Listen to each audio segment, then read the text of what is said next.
Hi, Dr. Maruf here. As promised, today I talk to you about different kind of estrogen. Estrogen is divided into three types. E1, estrone, which is the bad estrogen, and according to the evidence, this slightly increase the risk of developing breast cancer. And this is the only estrogen available in your body after the menopause.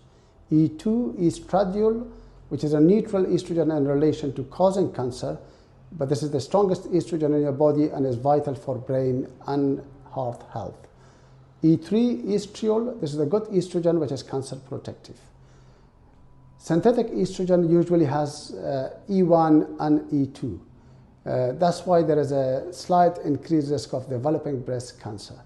By using bioidentical hormone replacement therapy, you can pick and choose. You can pick usually the E3, which is the good estrogen, and E2, the neutral one. And by doing that, you eliminate the slight risk of developing breast cancer, which is involved when using HRT. In the next video, I talk to you about how we test your hormones. Thank you.